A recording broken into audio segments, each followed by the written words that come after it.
ನಮಸ್ಕಾರ ವೀಕ್ಷಕರೇ. ಹೊಸ ರೇಷನ್ ಕಾರ್ಡಿಗಾಗಿ ಅರ್ಜಿ ಸಲ್ಲಿಸಲು ಕಾಯುತ್ತಿರುವವರಿಗೆ ಆಹಾರ ಇಲಾಖೆ ಗುಡ್ ನ್ಯೂಸ್ ಅನ್ನು ಕೊಟ್ಟಿದೆ.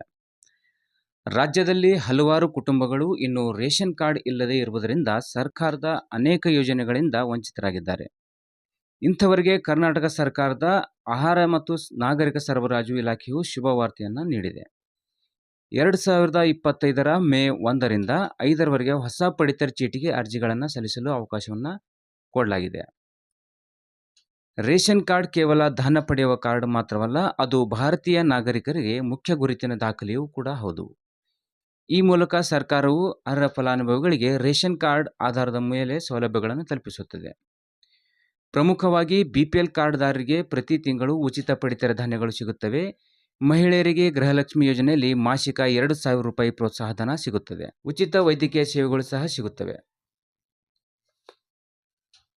ರೇಷನ್ ಕಾರ್ಡ್ ಹೊಂದಿದ್ದರೆ ಮಾತ್ರವೇ ಶಾಲಾ ವಿದ್ಯಾರ್ಥಿಗಳಿಗೆ ಬಟ್ಟೆ, ಪಠ್ಯಪುಸ್ತಕ, ವಿದ್ಯಾರ್ಥಿ ವೇತನ, ಬಡ ಕುಟುಂಬಗಳಿಗೆ ಗ್ಯಾಸ್ ಸಂಪರ್ಕ ವಸತಿ ಯೋಜನೆಗಳ ನೇರ ಪ್ರಯೋಜನ ಸಿಗಲಿದೆ.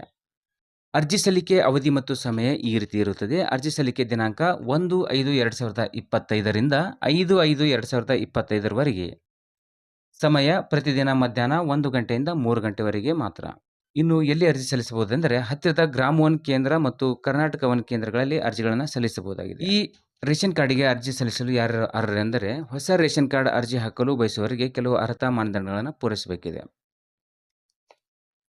ಹೊಸದಾಗಿ ಮದುವೆಯಾಗಿರುವ ದಂಪತಿಗಳು ಹೊಸ ಕುಟುಂಬದ ರೂಪದಲ್ಲಿ ಪ್ರತ್ಯೇಕ ಪಡಿತರ ಚೀಟಿಗೆ ಅರ್ಜಿ ಹಾಕಬಹುದಾಗಿದೆ. ವಾರ್ಷಿಕ ಕುಟುಂಬದ ಆದಾಯ ಸರ್ಕಾರ ನಿಗದಿಪಡಿಸಿದ ಮಿತಿಯಲ್ಲಿದ್ದರೆ ಬಿಪಿಎಲ್ ಕಾರ್ಡಿಗೆ ಅರ್ಜಿಗಳನ್ನು ಸಲ್ಲಿಸಬಹುದು. ಬಿಪಿಎಲ್ ಮಿತಿಗಿಂತ ಹೆಚ್ಚಿನ ಆದಾಯವಿದ್ದರೂ ಕಾರ್ಡ್ ಬೇಕಾದರೆ ಎಪಿಎಲ್ ಕಾರ್ಡ್ಗಾಗಿ ಅರ್ಜಿಗಳನ್ನು ಸಲ್ಲಿಸಬಹುದು. ಸರ್ಕಾರಿ ನೌಕರರು, ನಿಗಮ ಸಂಸ್ಥೆಗಳ ಉದ್ಯೋಗಿಗಳು, 7.5 ಎಕರೆಗಿಂತ ಹೆಚ್ಚು ಭೂಮಿ ಹೊಂದಿರುವವರು, ಖಾಸಗಿ ಸಂಸ್ಥೆಗಳ ಉದ್ಯೋಗಿಗಳು, ವೈದ್ಯರು, ವಕೀಲರು, ಲೆಕ್ಕ ಪರಿಶೋಧಕರು ಅರ್ಜಿ ಸಲ್ಲಿಕೆಗೆ ಅರ್ಹರಲ್ಲ. ಅರ್ಜಿ ಸಲ್ಲಿಸುವಾಗ ಕೆಲವೊಂದು ದಾಖಲಾತಿಗಳನ್ನು ಒದಗಿಸಬೇಕಾಗುತ್ತದೆ. ಕುಟುಂಬದ ಪ್ರತಿಯೊಬ್ಬ ಸದಸ್ಯರ ಆಧಾರ್ ಕಾರ್ಡ್ ಕಡ್ಡಾಯವಾಗಬೇಕಾಗಿರುತ್ತದೆ. ಗುರುತಿನ ದೃಢೀಕರಣಕ್ಕೆ ಮತದಾರರ ಗುರುತಿನ ಚೀಟಿ ಅಥವಾ ಚಾಲನಾ ಪರವಾನಗಿ ಅಥವಾ ಪ್ಯಾನ್ ಕಾರ್ಡ್. ಬಿಪಿಎಲ್ ಕಾರ್ಡ್ ಪಡೆಯಲು ತಹಸೀಲ್ದಾರ್ ಮೂಲಕ ಪಡೆದ ಆದಾಯ ಪ್ರಮಾಣ ಪತ್ರ ಕಡ್ಡಾಯವಾಗಿರುತ್ತದೆ. ವಿಳಾಸ ಪುರಾವೆಗೆ ವಿದ್ಯುತ್ ಬಿಲ್, ನೀರಿನ ಬಿಲ್, ಗ್ಯಾಸ್ ಬಿಲ್ ಅನ್ನು ಕೊಡಬೇಕಾಗುತ್ತೆ. ಕುಟುಂಬದ ಮುಖ್ಯಸ್ಥರ ಪಾಸ್ಪೋರ್ಟ್ ಗಾತ್ರದ ಫೋಟೋ. ಇನ್ನು OTP ದೃಢೀಕರಣದ ಸಲುವಾಗಿ ಸಕ್ರಿಯ ಮೊಬೈಲ್ ಸಂಖ್ಯೆ.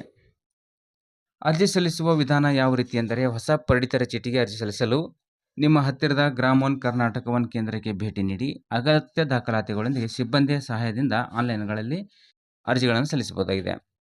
ಅರ್ಜಿ ಸಲ್ಲಿಸಿದ ಬಳಿಕ ಅರ್ಜಿಯ ಪ್ರತಿಯನ್ನು ಪ್ರಿಂಟ್ ತೆಗೆದುಕೊಂಡು ಇರಿಸಿಕೊಳ್ಳಿ. ನಿಮ್ಮ ಮೊಬೈಲ್ಗೆ OTP ಮುಖಾಂತರ ದೃಢೀಕರಣವಾಗುವ ಮೂಲಕ ಅರ್ಜಿ ಸ್ವೀಕಾರವಾಗುತ್ತದೆ.